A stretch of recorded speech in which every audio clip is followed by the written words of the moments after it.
Hello and welcome to The Frame. We begin with a recap of last weekend's mayoral debate in Framingham as incumbent Mayor Charlie Sisitsky and challenger Geoff Epstein, a member of the city's school committee from 2018 to 2021, faced off at the local public library's main branch on Sunday, September 28th. Residents gathered to hear the two candidates for the city's top job discuss development, education, immigration, and transparency policies during the hour-long debate hosted by Access Framingham.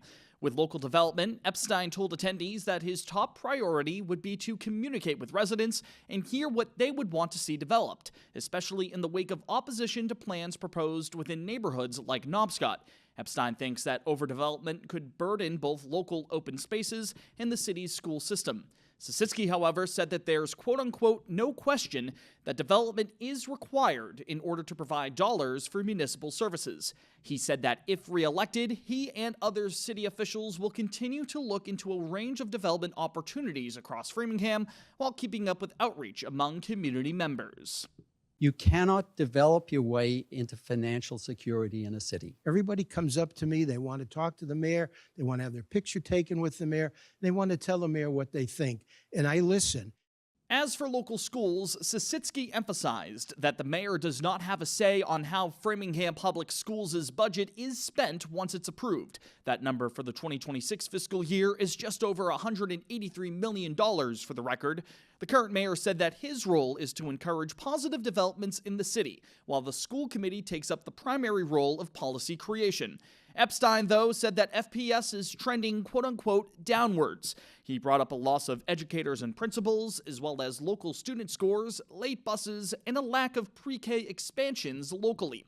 Epstein pointed to the mayor's municipal budget control, claiming that $18 million have been diverted away from the school district in recent years. Sisitsky replied by saying FPS's budget has gone up by more than 6% annually since he took office, adding that he has other facets of the municipal budget to consider.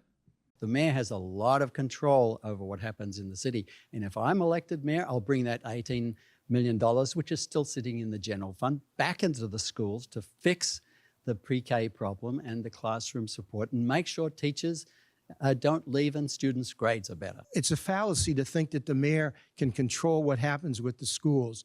And I think it's also a serious problem when people go around knocking the schools and saying how bad everything is. There's more to the city and running a city than just a school budget. We have to set our priorities.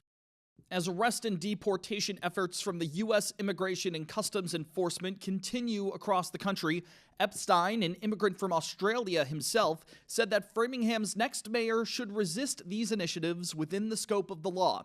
He suggested forming a coalition among other Massachusetts mayors to develop a quote-unquote uniform opposition to ICE raids, while advocating for local legislators to pass an ordinance preventing law enforcement officers from wearing face masks. Sisitsky, meanwhile, said it would be a quote-unquote huge mistake to advocate in favor of resistance locally. While acknowledging that the matter of ICE apprehensions have been quote-unquote totally out of bounds, he said that it's a matter of federal authority, adding that any pushback to these actions could lead to retaliation from the federal government. One has to resist within the legal means you have, but resist 110%. Thank you, Mr. Epstein. We have to be very careful about going ahead and showing a resistance and bragging about it because it puts a target on our back. We support our immigrant population in other ways. Both Epstein and Sisitsky opposed the idea of Framingham officially becoming a sanctuary city, as they each said it's not worth the potential backlash from federal officials.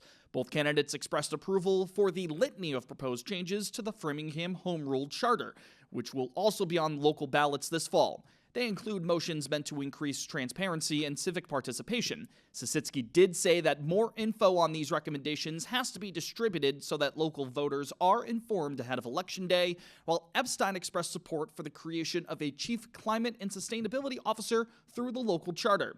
He then transitioned the point to lament about a perceived lack of solar installations within Framingham in recent years, a notion that Sisitsky pushed back on as he contended that investments are being made to make more municipal buildings suitable for solar infrastructure on top of the sites that have already had eco-friendly installations made at local schools and libraries. That resulted in a series of quips traded between the candidates about the timeline of these solar installations. It took 45 minutes before all this nonsense started coming out of his mouth. It's just unbelievable, some of the statements. No solar installations were done on your watch, Mr. Mayor. These not were all true. done before. I was the one who suggested Of Brophy. course you were. It's just incredible, all the statements that are being made.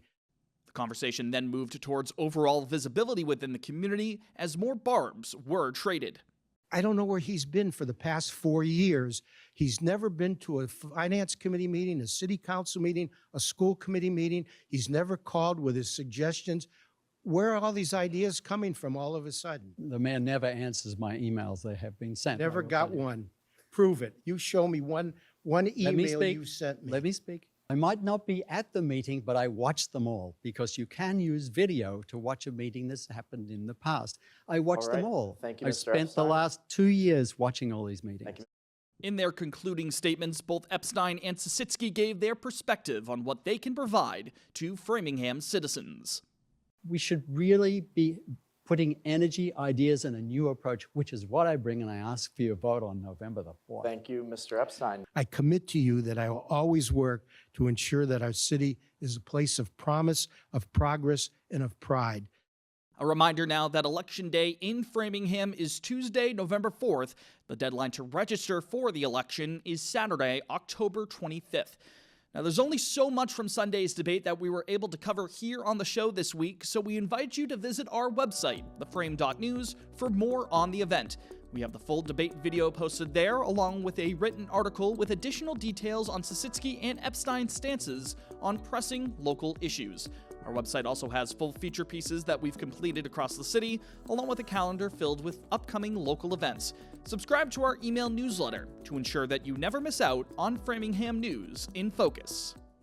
Meanwhile, an event was held on Monday, September 29th to commemorate the Greater Framingham Community Church's partnership with Project Dash, a charity initiative from the food delivery company DoorDash that pairs drivers with organizations looking to address food insecurity in order to provide food for those in need.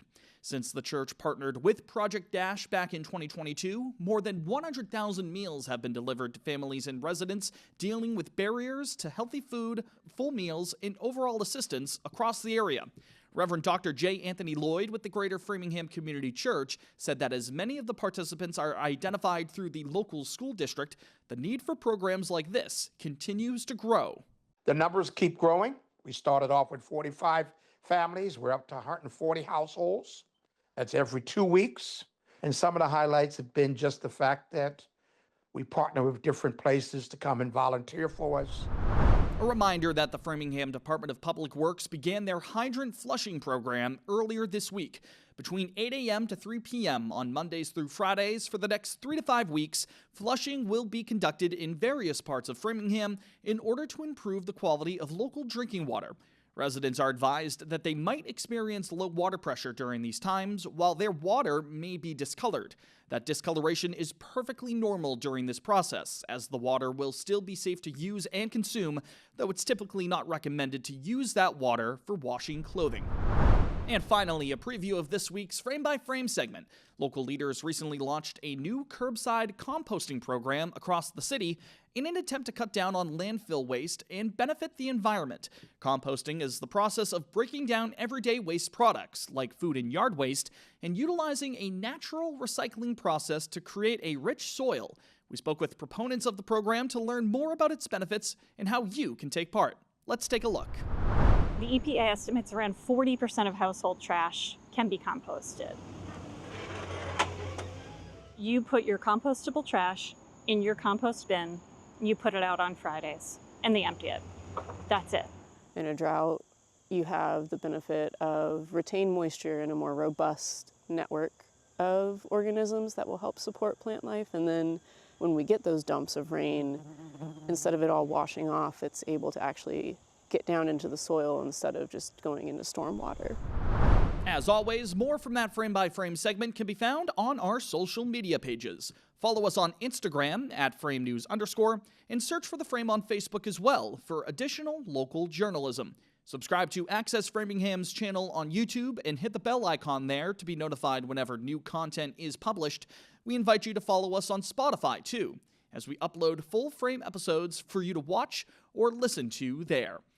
That's all for this week's Framingham News in Focus. For our entire team here at The Frame, thanks for joining us. My name is Brendan Fitzpatrick. We'll talk to you next week. Take care.